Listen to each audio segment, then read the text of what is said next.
Or it's like a lot of Let's go. Let's get started. Today's Amud in Masechet Shabbat is Yud Gimel Amud Aleph.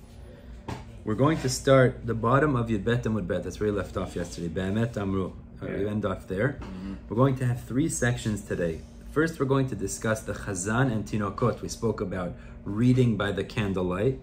The second section we'll talk about is this idea of how they were makbid to eat b'tahara. Very interesting thing. They used to be very makbid. Today, we're not so makbid about this.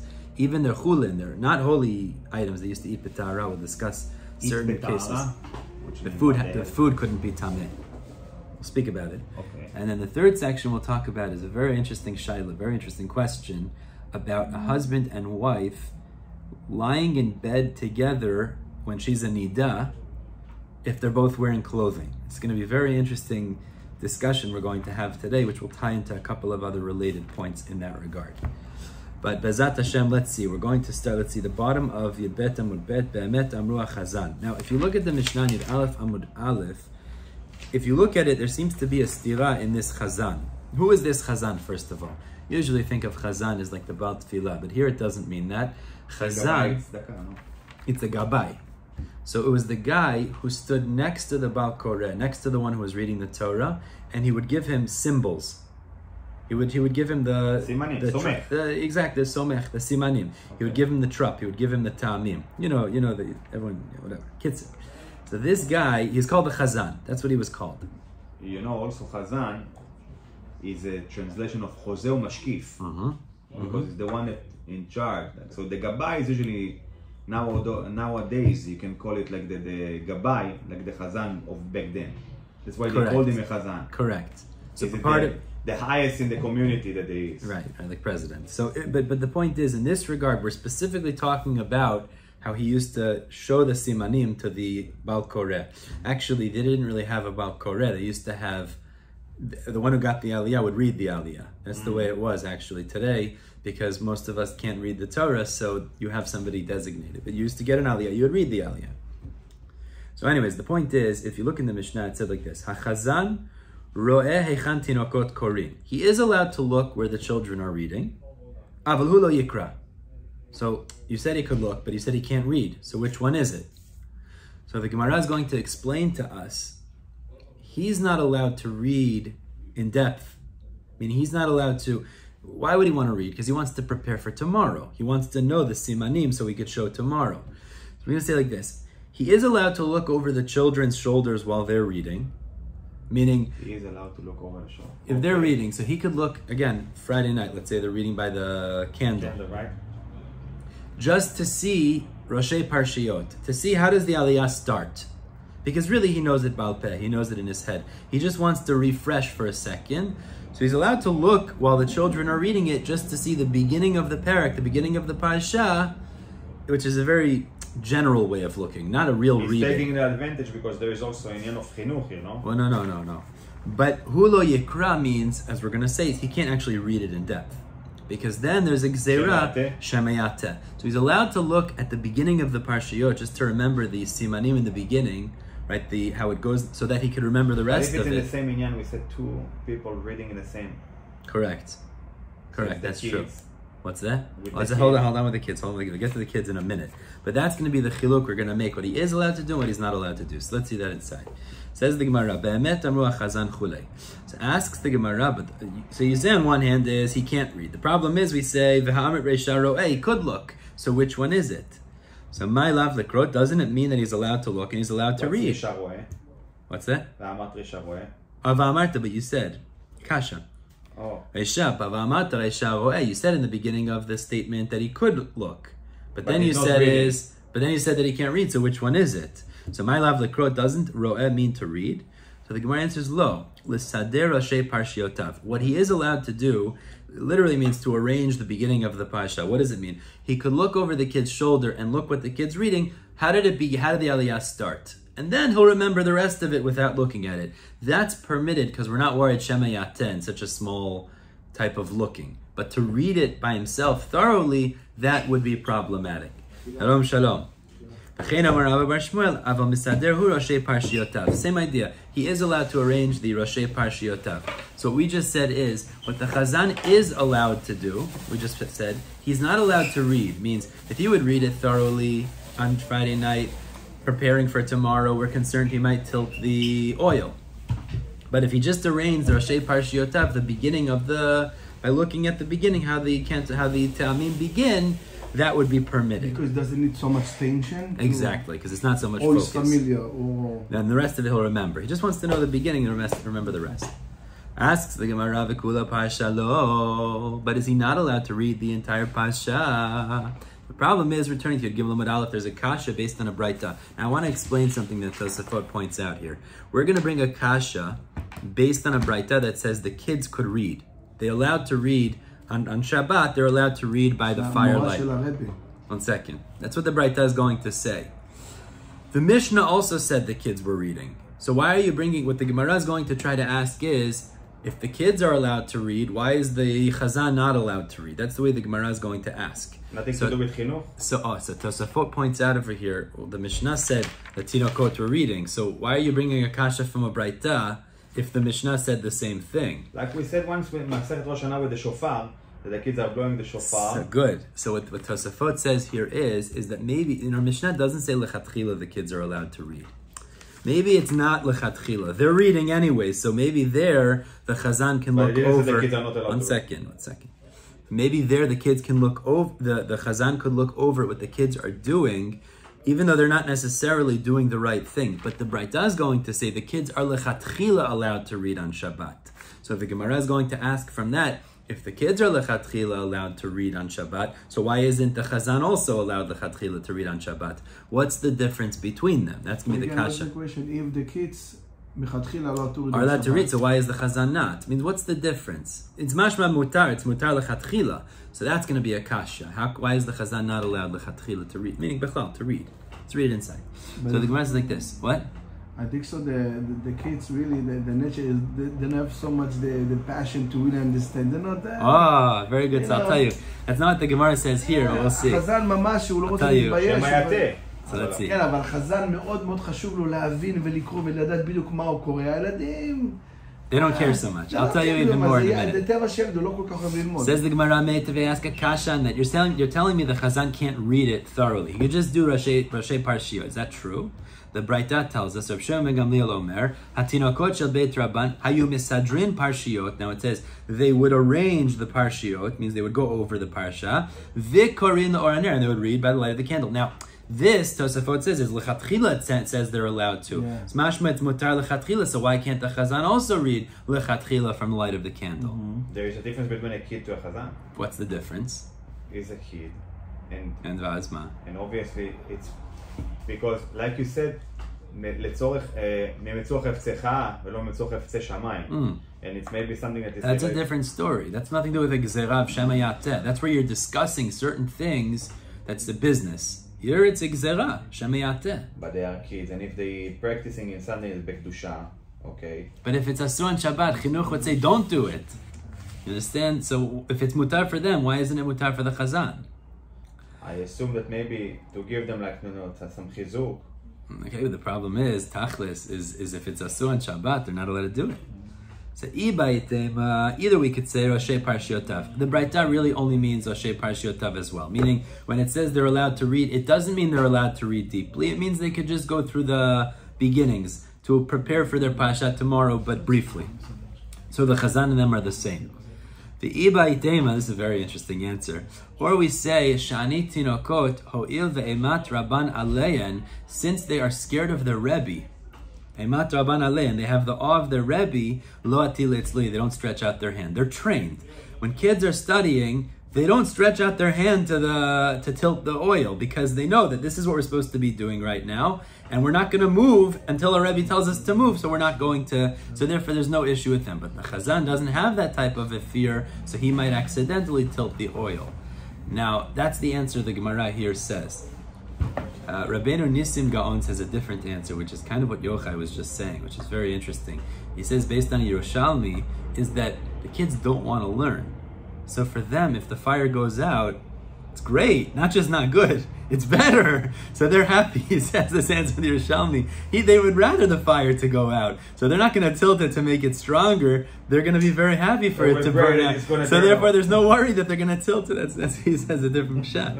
That's from the Yerushalmi. It makes a lot of sense, actually. I mean, you think about that answer. Let's continue. Now, we said in the Mishnah, Ki yotzeh bo lo yochal azav. Now, let's remember. We said in the Mishnah, just like the harchakot we talked about, the gzerot in the Mishnah, we had another gzerah, which is the end of the Mishnah. Azav cannot eat with azava. Shema yekemu relations. Shema, it'll come to hergel davar, hergel avera.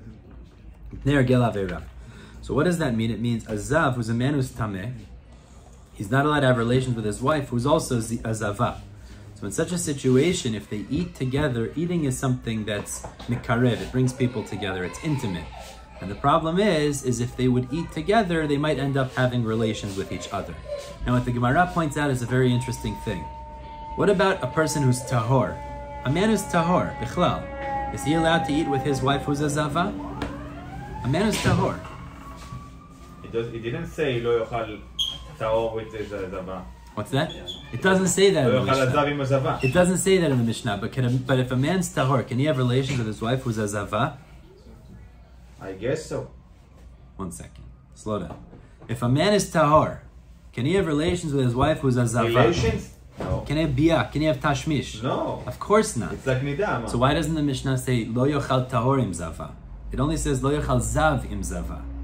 What's the pshat? Again? But Mishnah says lo yochal zav im zava. But it doesn't say lo yochal tahor im zava.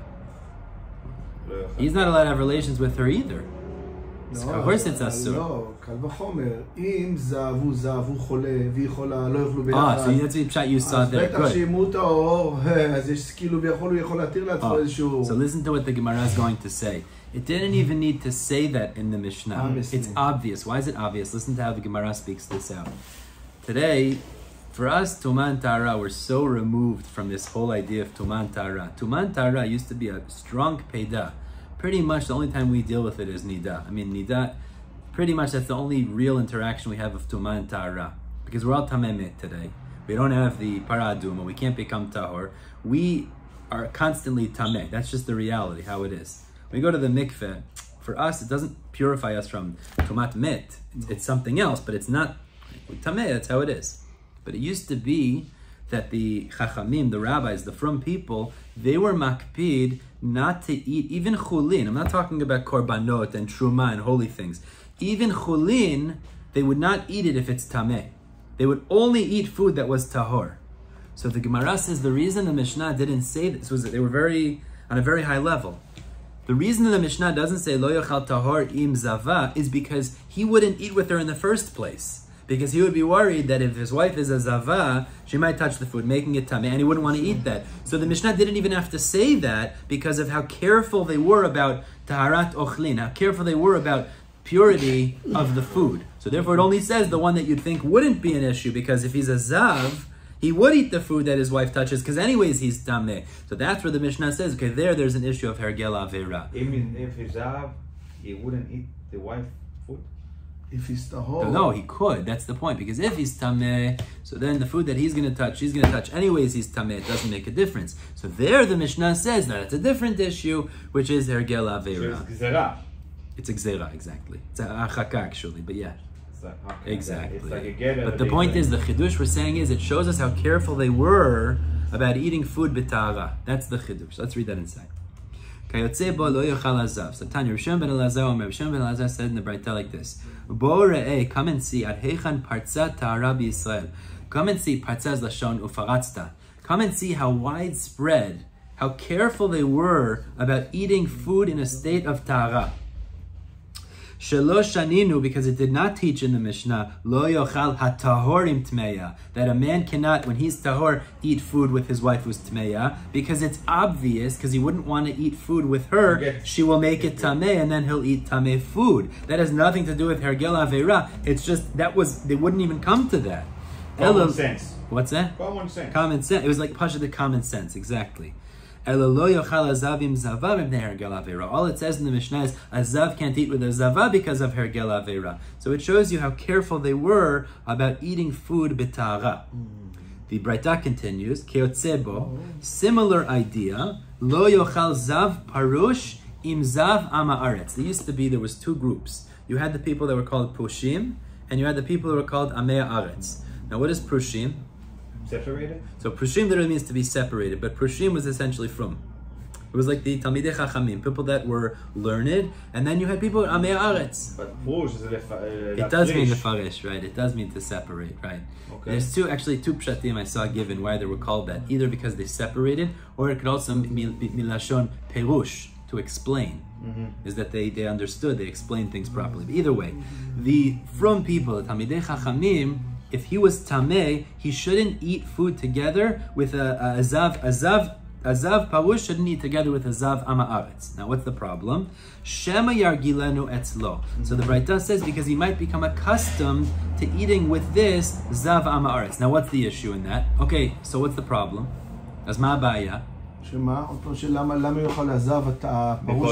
problem? He's saying it's exera, you shouldn't. Hachaka, similar hachaka. But what's the problem? He's going Shem yargilenu etzlo, and therefore what? He's not going to make a gather with his wife as well if she's going to be zava. It's nothing to do with wife. It's nothing to do with wife. Zav parush im zav ama'aretz. Because it's what's the problem? It's a temporary sickness, and then when you're gonna get healthy and better, he continue to eat next, and then he can feed him something that's really ama'aretz. Maybe will eat with his wife. No, we're not talking about wife in this case. This is just a zav parush and a zav ama'aretz. Two men.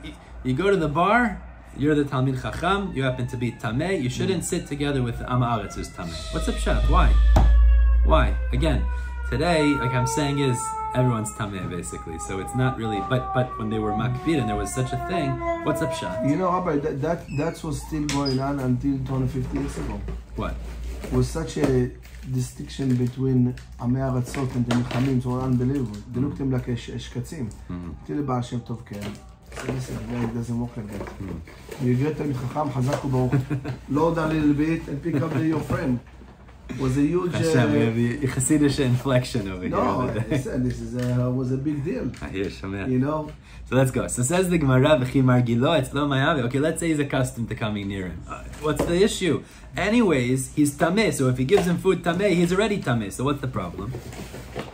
So the pshat in the Braita must be Shema ya'achilenu dvarim tme'in. Maybe it means is that the ama'aretz will give him food that's tameh. What do you mean? He's tameh anyways. The parush, the Talmid Chacham here. Not at the moment. When you're gonna get better and healthy. Asks the Gemara, etu zav parush lav dvarim tme'im achil. Whatever he's eating now is anyways tameh, because whatever he's touching and eating is tameh. So if it's an issue now, not a problem. So Amar Abaye answers like this: we're not talking about an issue of tuma and ta'ara. That's not the problem. Rather, gezerah shema ya'achilenu dvarim she'enan metukanin. He might feed the Talmid Chacham something that's not metukanin. What is metukanin?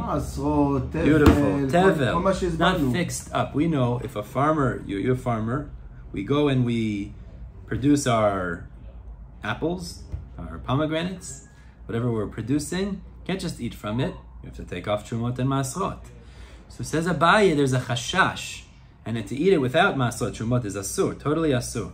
So there's a chashash, maybe the ama'aretz won't take off trumot and masrot properly. It's not metukanin. So if you're eating next to him, it's not an issue he'll feed you tameh food, because anyways you're tameh. Maybe he'll feed you food that was not metukanin. It's called tevel. Applicable for the whole world? What? Or only for Eretz Yisrael? This is a good question. It seems to be be'ikr trumot and masrot is in Eretz Yisrael. It does seem to be, yes. So says that's Abaye's answer. Rava says there's a different issue. Because Rava says, Rov Amei Haaretz ma'asrin. Really, we know majority of Amei Haaretz also took off Trumot and Masrot. So that's not a chashash. That's not something you have to be worried about. Compared to for this level, but they still know I mean, the thing is, we today, when we use the word Amei Haaretzot, right? What do we mean? We mean unlearned people. Like people that are not learned. When they used it in the Gemara, it was a particular... They didn't take off masrot. Basically, the simple. It meant something no, but it was something particular. That's the point. They weren't makbid on something. So Abaye says we're worried they didn't take off trumot and masrot. Rava says most of them do. So that's not the chashash. So Ella, rather Rava says like this, Shemi he ragil etzlo, like Yochai was saying, maybe he'll accustom himself to eating with this fellow, and then what will happen is, now it's not an issue because I'm tameh anyways, but in the future when I'm tahor, I'll continue to eat near the Am Haaretz and he'll feed me something that's tameh, which is a problem then. So it's really an issue for later. That's really the way that Rava explains it. Yeah. All right, let's move on. Now we get to a fascinating sugya. This is a shas sugya happens to be. It ties into a lot of sugyot in terms of hilchot nidda and zava. I want to just explain before we get into this, because there's a lot of halachot we're going to get into. Let's just give a quick background here. We know, brief, very basic difference between a nidda and a zava. What is the difference between them really? So like this. Al pi Torah, if a woman experiences her period, okay, al pi Torah, midoraita, how many days is she tmeah for? Shiva. 7 days, beautiful. Midoraita, okay? After 7 days, if her flow has stopped, what's the halacha? Shiva, you have to give Shiva. Midoraita, she could go to the mikveh. Oh. Midoraita, she could go to the mikveh. Okay, that's midoraita.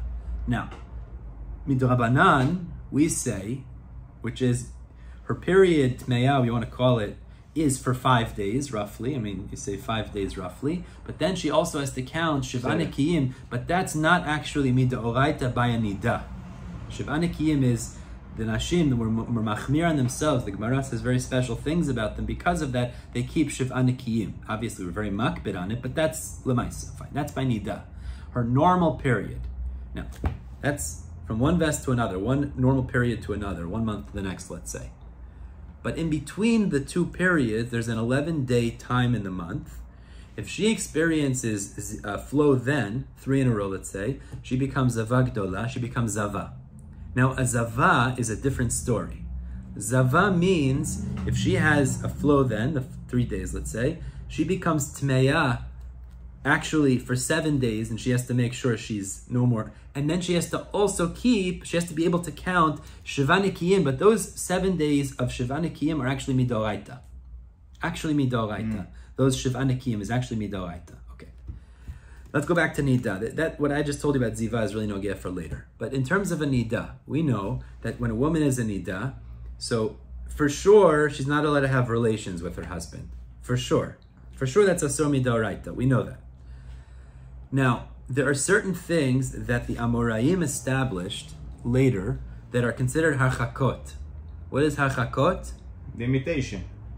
Separations or distances. Essentially, they're gzerot that you shouldn't do these things because it could lead to tashmish, which would be asur midoraita.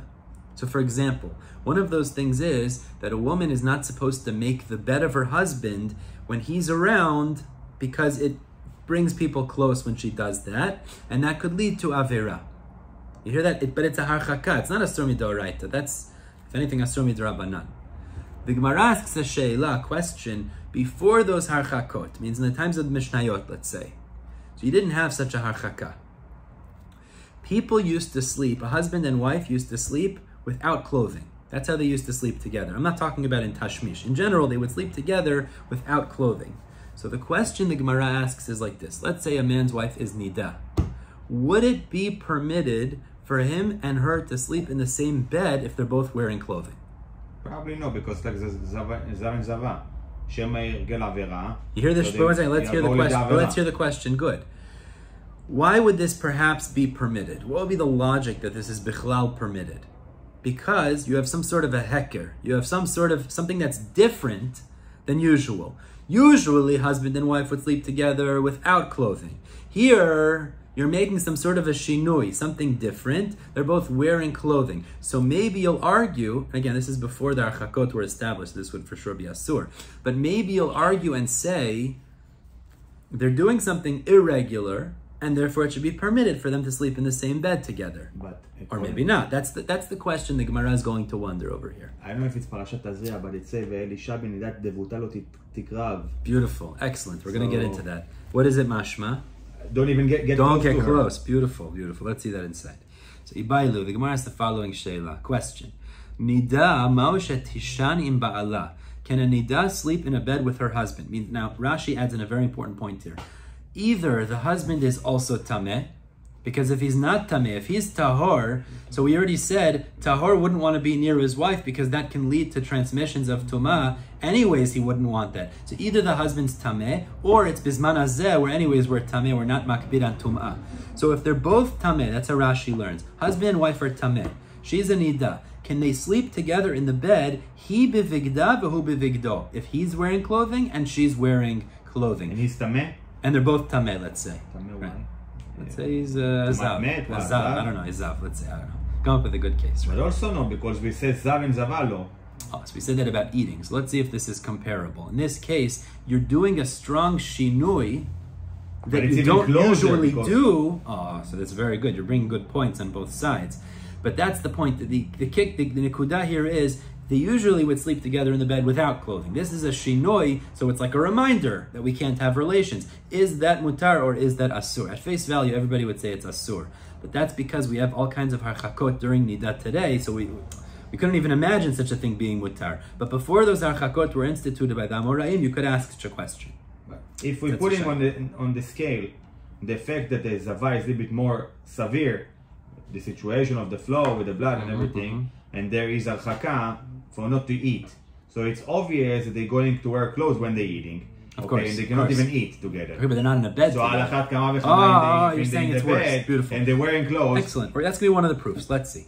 So let's go. Amar of Yosef. Rav Yosef brings proof number 1. Let's see.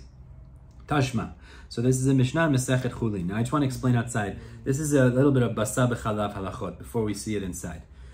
Mida oraita. Basa b'chalav. Most shitot. לא אסור. Hold on. בשר בחלב? דאורייתא? אתה אומר. בשר בחלב? Is it אסור דאורייתא? Of course אסור מדאורייתא. No, מדאורייתא. לא יבשל לי בחלב אמו? Oh, yeah, that's the 3 psukim in the Torah, right? Let's speak this out for a second.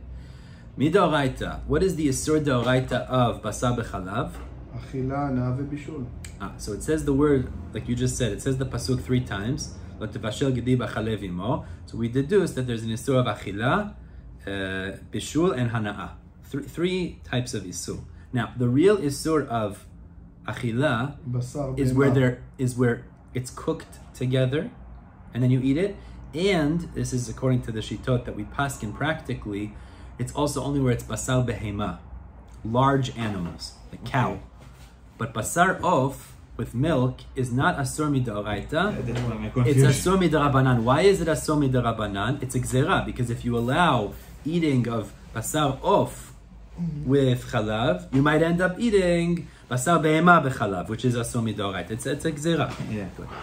There's a machloket we're about to show, this Mishnah Masechet Chulin. Okay, so you're not allowed to eat basar of b'chalav. We know that, midrabanan. But can you have it on the table at the same time if you're eating one or the other? So you're eating cereal and milk, and you have a piece of chicken sitting next to you. Machloket Beit Shammai Beit Hillel. Okay, so this is a machloket. Let's see that inside. Tashma. Says the Braita. Ha'of oleh im agvina lashulchan. This is Beit Shammai. Chicken, fowl, can be with cheese on the table. Ve'eno ne'echal divrei Beit Shammai. As long as it's not eaten together, divrei Beit Shammai. So Beit Shammai, you can't eat it together. That's a somi d'rabanan. But you could have fowl, chicken, and milk on the table and cheese at the same time. That's not going to be a problem. Now the reason Beit Shammai says this is because he holds essentially it's like a gzera l'gzera. You tell me you can't put it on the table. That's really gzera l'gzera. Because the only isur of eating basar of b'chalav is midrabanan, and you're telling me you can't even put it together because you might eat it together, which is it's another level. So that's why Beit Shammai says it's okay to put it together on the table. Beit Hillel says lo oleh velo ne'echal. He says you can't even put it on the table together. Usually they're mekelim. Beit Hillel's machmir here, right? Right. Beit Hillel. Now what do you see? Let's speak this out. Beit Shammai. בית שמאי אומרים עולה ולא נאכל. בית הלל אומר לא עולה ולא נאכל. He's makil, it's true. Beit Shammai is the more makil here, it's true. Very interesting, it's a good point. But what do you see from Beit Hillel? Lo ole. So let's speak this out. What is the extent of the isur that you're talking about is isur d'rabanan. And yet we make a harchaka, a gzera based on that isur, that if you put it on the table together, you might eat it together. So says the Gemara, well, what are we talking about in our case? We're talking about the extent of the isur is Isur D'Oraita, Boel Nidda is Isur D'Oraita. So for sure, we have to make our harchaka. If you say Lo Oleh Al HaShulchan, the chicken and the milk, the cheese stick, of course you're going to make our harchaka by an Isur D'Oraita. No. He can't be in the bed with his clothing and her in the bed with her clothing. Kal V'chomer. You hear the Kal V'chomer. Okay. It's at most Isur D'Rabbanan here, and yet we're saying Lo Oleh Al HaShulchan. So for sure in the case of nidda, hu v'hi, with their clothing, when she's nidda and he's tameh, it would for sure be prohibited. Because it could lead to an Isur D'Oraita. So good answer. Good proof. So the Gemara answer is not a proof. Very interesting answer. Sha'ani atam, it's different in the Mishnah in Mesechet Chulin, deleka deot. You don't have, deot literally means perspectives, means mindsets. You don't have more than one person. The Mishnah in Chulin is talking about, I'm sitting and eating my cheese sandwich, and I have a piece of chicken next to me. Nobody's there to stop me from eating the chicken if I make a mistake and I reach to take it. But in the Sheila that we asked, how many people are we dealing with? Two people. So even if one makes a mistake, like forgets, the other one will say, no, it's asur.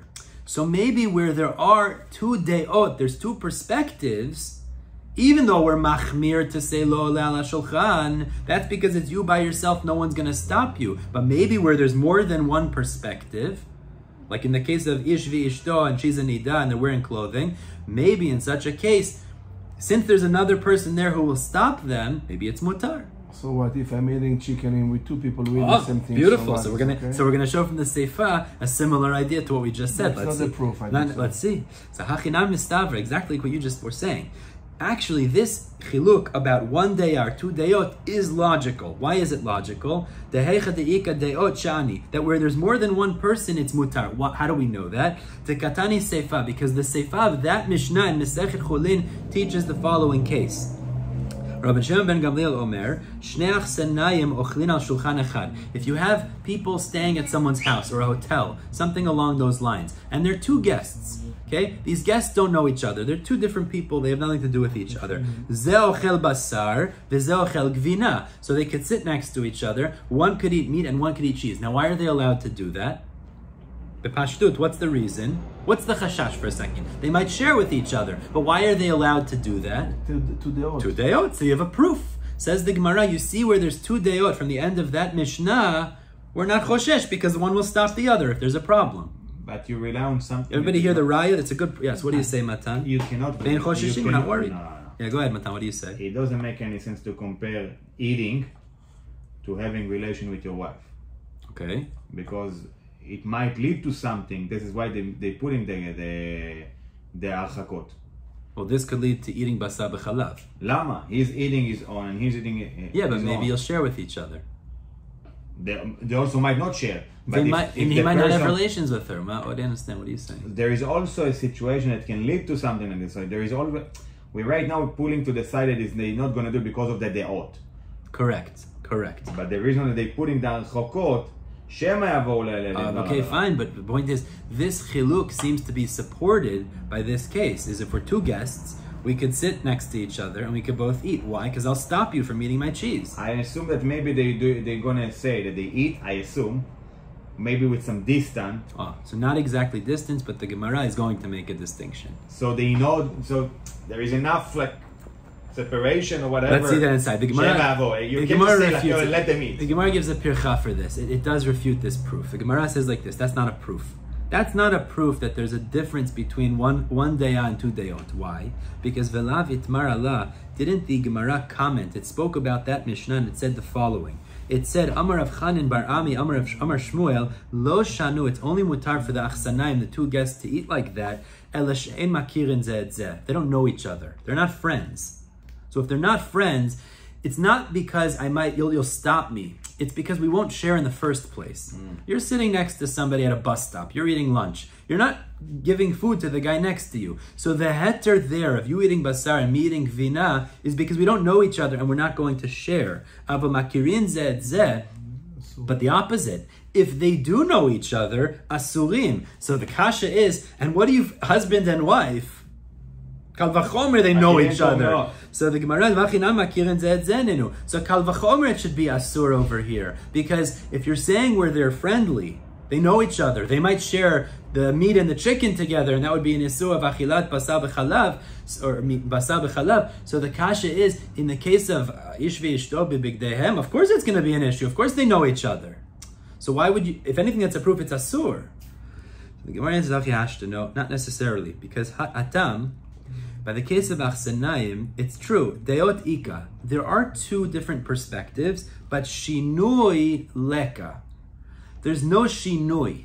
There's nothing changed in the situation, not normal, irregular. In terms of you're eating your gvina, I'm eating my basar, there's no heker on the table. There's nothing that shows that I shouldn't share with you. And therefore, if we're friends, we are choshesh, you shouldn't eat so close because, by the way, you could make a heker. That is actually the halacha. You have your own placemat, we have a different tablecloth. That is actually the halacha. Like you took the napkin and put it under my coffee. Exactly, but that's actually the idea. You make a heker because you want to make sure you don't share because you're friends. But hachab, in the question of our sheila, we have two perspectives, but we also have a shinoi. What's the shinoi? That they're both wearing their clothing. So therefore the Gemara says, which is not the normal thing when they're sleeping. So the Gemara says, you can't prove from there that it's asur necessarily. Maybe it's only asur when there's no shinoi. But if there is a shinoi, maybe it's mutar. So from this Mishnah and Chulin, we can't bring a proof either way. Because tachlis, you can make these chilukim of dayot and shinui, and therefore it's not a resolution to our question. So back to the question. It still can lead to avera, okay? Because if you say there is a shinui here, we're talking about eating. Mm-hmm. And even though if there is a shinui and there is a dayot, I understand, but there is it's not so pashut like there is. Well, that's why this is not accepted proof. No, we didn't accept it. We made a chiluk. No, but there is a way also to look at it that there is like you can also pull to the side and say, you know what, it does answer for what they say, because there is two things that are different: the opinion and that's from the Reisha. That's from the Reisha. The Seifa is two dayot, but we said there's a chiluk about not having shinoi. So we're still talking about the gzera here. Well, we're back to the question now. The question is again: can they sleep? Can the husband and wife lie in bed together, both wearing their clothing when she's a nidda? That's the question. Now the Gemara goes through an Ika da Amri, which is the same proof, but it just flips it around. So let's see. Ika da Amri, Tashma. So there's an Ika da Amri, another way that it tried to answer this question, which is from the Seifa of that Mishnah. Tashma, the Rabbi Shimon Gamliel Omer, we just did it. Shnei achsanayim ochlin al shulchan echad. We said two guests are allowed to eat on the same table. Ze basar v'ze gvina. One can eat meat and one can eat cheese. V'itmar ala, and the Gemara explained, Amar Chanin ba'ami Amar Shmuel, lo shanu ele she'em makirin ze et ze. It's only if they don't know each other. Ava makirin ze et ze asur. If they know each other, they'll share, it's a problem. So the Gemara says, V'hani nami, and this is the proof, you flipped it now. V'hani nami makirin ze et ze nenu. Also here, they know each other, husband and wife, so it should be asur. So the Gemara answers, not a proof, because hatam deot ika shinoi leka, hacha ika deot v'ika shinoi. So again, the same pircha, which is, in the case of basar, you're eating gvina, I'm eating basar, there's no shinoi, so that's why it's asur. But here, where there is a shinoi, we're both wearing our clothing, maybe it wouldn't be asur, it should be permitted. So that's not a proof tachlis. Tashma, let's go to the second proof. And this is from our Mishnah. Matan was saying this before. We said in our Mishnah, Lo yochal azav im azava mishum hergel avera. Azav is tameh, azava is tmeya. They shouldn't eat together because eating together brings people close, and that could lead to tashmish, which is asur. So you'd say also naturally, in our case too, if you were lying together in the same bed with clothing, maybe it lead to avera. What's the pirchat to that? What does it mean, what's the pirchat? What's the answer? Why is that not a proof? Why is that not a good proof? What's the difference? Yeah, exactly. What's the difference? Why is it not a good proof, tachlis? What's the difference? The Mishnah says it's asur for azav to eat with zava because it could lead to ergel avera. Okay. So why is it different when they're in the case of our question? What's the difference? Again, can you ask the question, please? What's the question? What's the question we have? Because maybe she's going to experience another time. Hold on. Man and a woman are lying together in bed. We want to know, since they're wearing clothing, is that considered enough of harchaka? They're not going to have relations, it's mutar. So the proof we're trying to bring is from Zav and Zava. Is they're not allowed to eat together because it could lead to ergel avera. So that's a proof. Sounds like a pretty good proof, right? It should be asu. Yeah. So what's the obvious answer? We already said. What's the chidush of the case that we're asking, really? No, don't think too hard. It's not so hard. What's unique about the case that we're asking? Usually they would lie together in bed without clothing. Because they were in clothes? So there's a shinoi, so the Gemara can't bring a proof.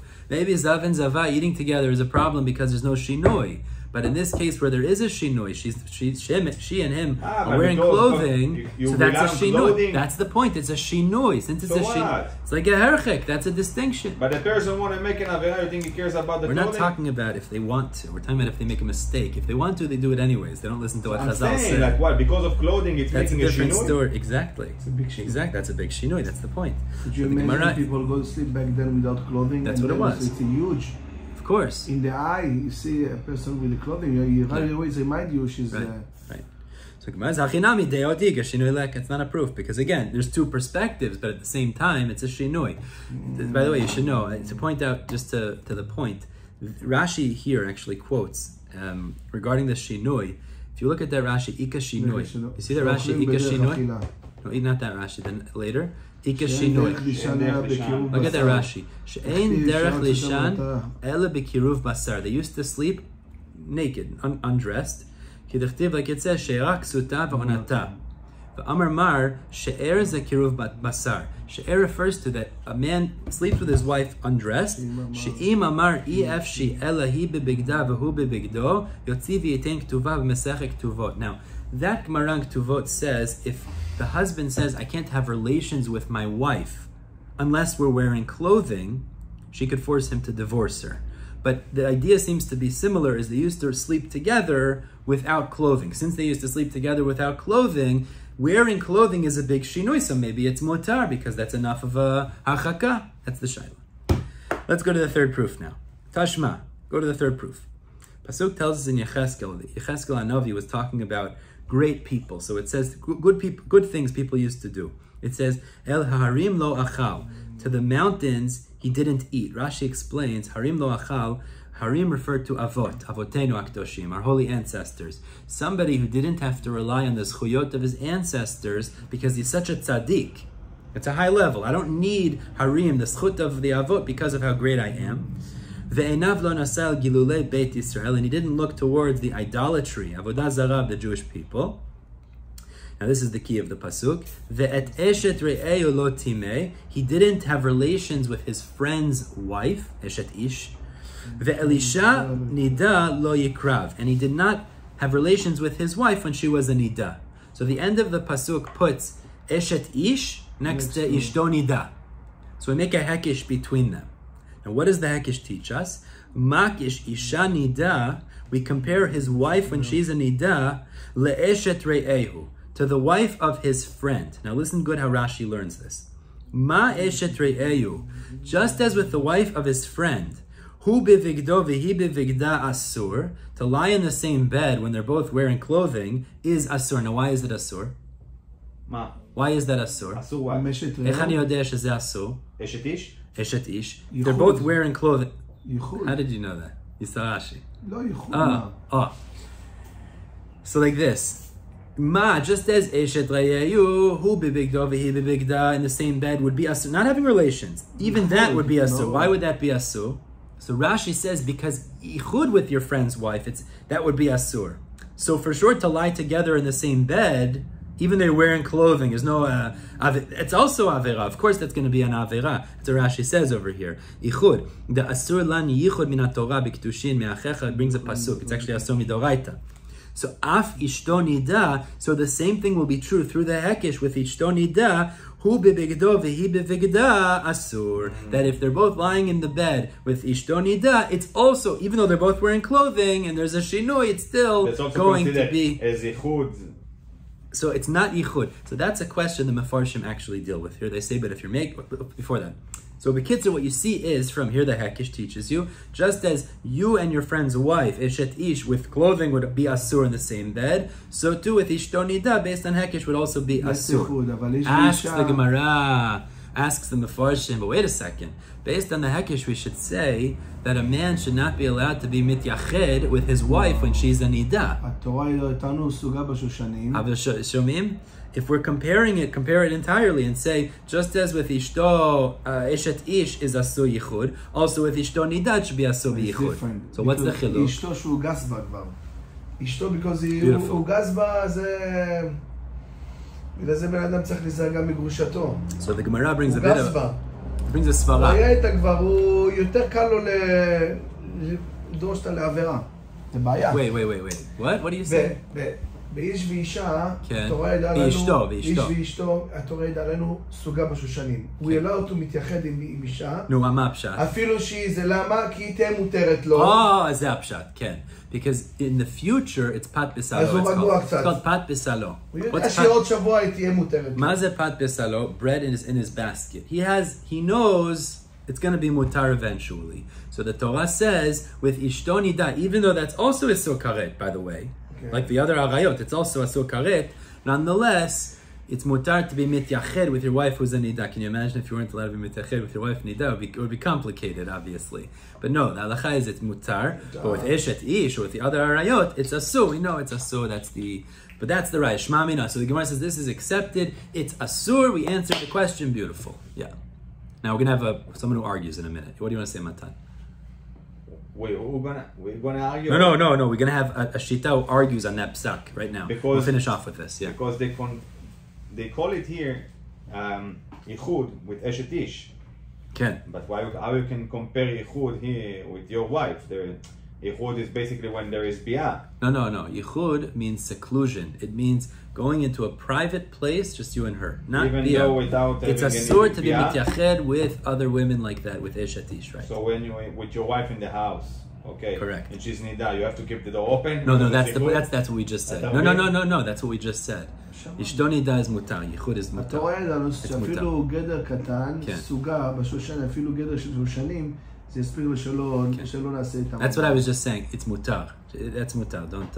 Don't start leaving the door open. You might need that. Don't start. I'm just trying to understand the logic with the hikesh that they did here. The only point of the hikesh is to show, just as with your friend's wife, like you cannot be with her in the same bed without even having relations. Clothing, exactly. With clothing, you also, cannot. There is a hikesh with nidda. With your wife nidda, can't be in the same bed with she's clothing. wearing clothes. So beautiful. Shema mina. Let's continue. Let's see Rabbi Pedat. Rabbi Pedat argues. So we're coming at it's asur. איפה אנחנו רוב? Upliga the Rabbi Pedat, but this argues on Rabbi Pedat. The Rabbi Pedat. Rabbi Pedat says, הוא חולק על זה? כן, הוא חולק על זה. He's going to say it's mutar.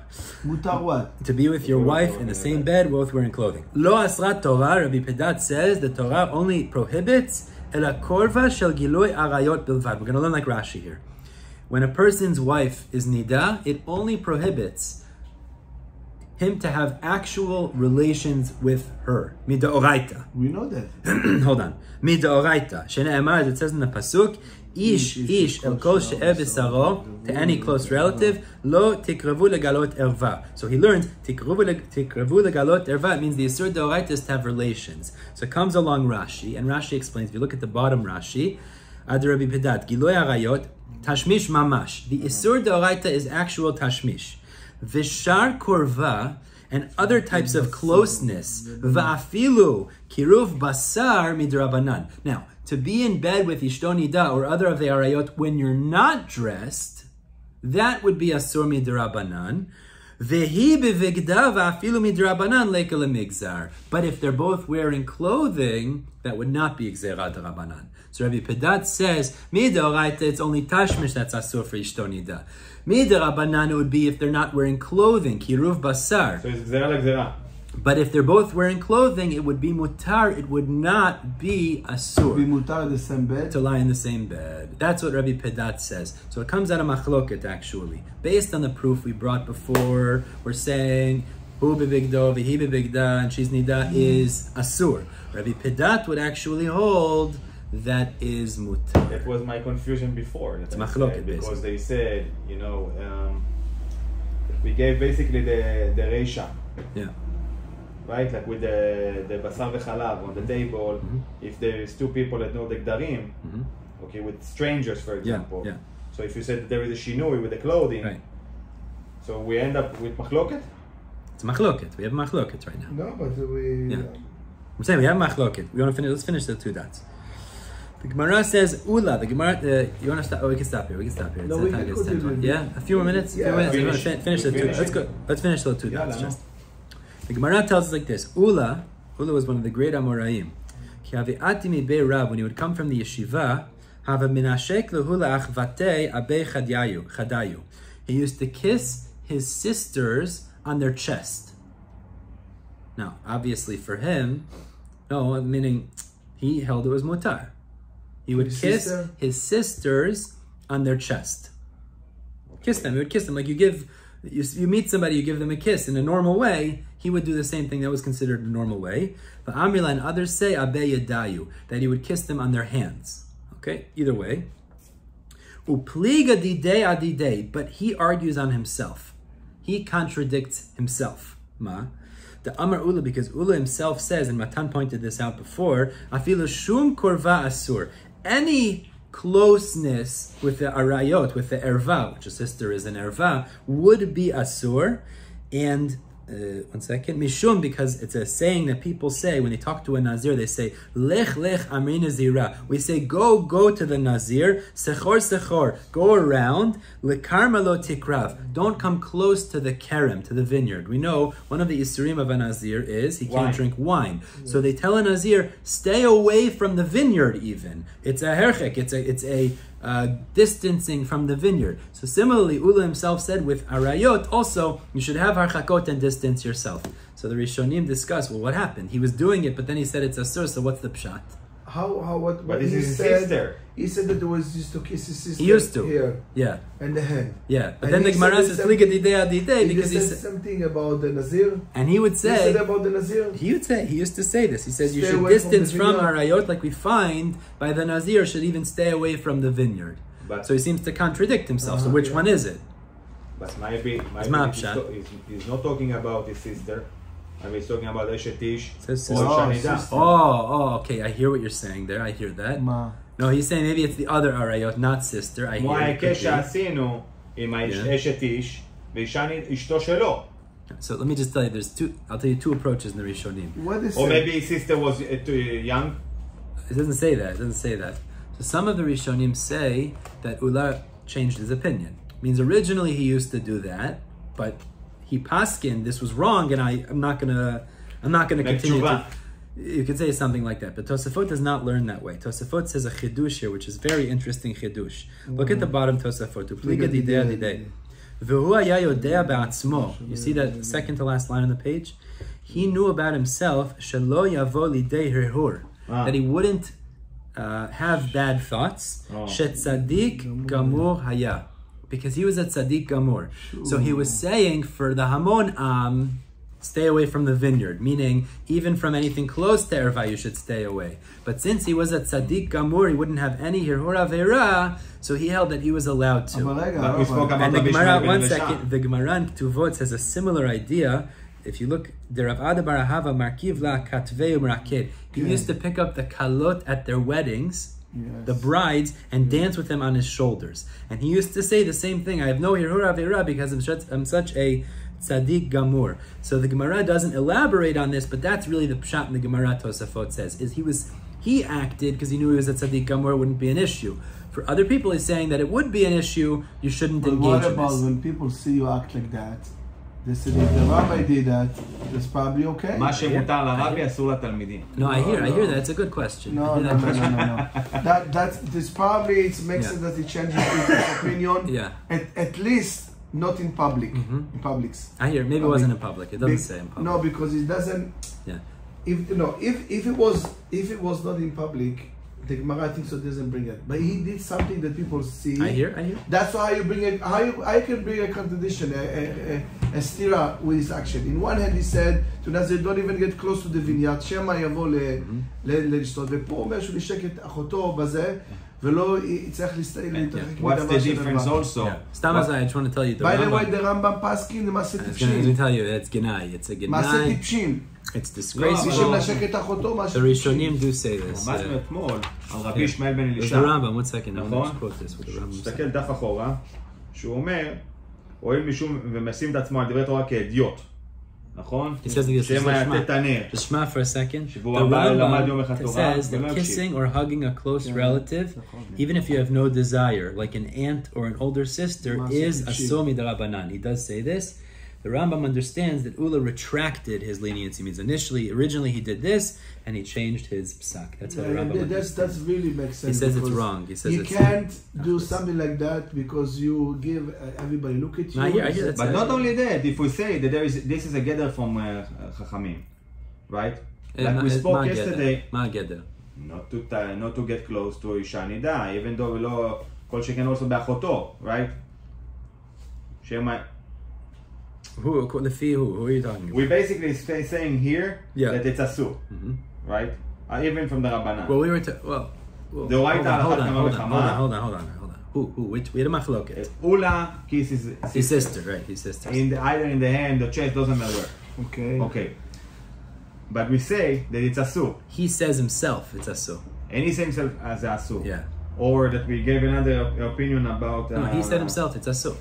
So we answered, the Rishonim explain, either he changed his psak, meaning originally he did and he said, no, it's actually asur, or as Tosafot explains, for him it was mutar because tzaddik gamur. But how it can be mutar for tzaddik gamur? Because that's what Tosafot says. We gave Rabbi Ishmael... Shelo yavo lidei hirhur. That's what he says. The whole issue is hirhur. If it's relatives, that's what the Rishonim speak out. These are not relatives you have any ta'ava for. So therefore it's not going to lead to hirhur. So if someone's not a tzaddik gamur, you can't rely on that. But if he is tzaddik gamur, and we don't rely on this, we don't rely on this tachlis. I'm just saying, meaning, yeah. Yeah, but okay. I'm saying that's the ma'aseh. That's where we stop. We'll stop here at the 2 dots. Zat Hashem, we'll stop. Just the story. This is the sherry. It's a fun story about the guy that was living with his wife on the bed. Let's stop here. Wait, that's it. We finished. It's Yamna. No, the next thing is a different story. It's a different story. No, it's about the guy that was passed away. Yeah. We'll get to the story. The husband, the wife go with his feeling. Let's stop it. We'll do the story tomorrow. God willing, we'll do the story. It's a nice story. Happens today. That's what the famous story. This one. Yeah, it is. Yeah. They bring all the time the. That's that. I don't know. It's famous. אמר לי ברוך השם שלקח אותו. Yeah, exactly. Thank God he took him. All right, חבר'ה, we'll pick up tomorrow to give them Amud Bet, V'zat Hashem.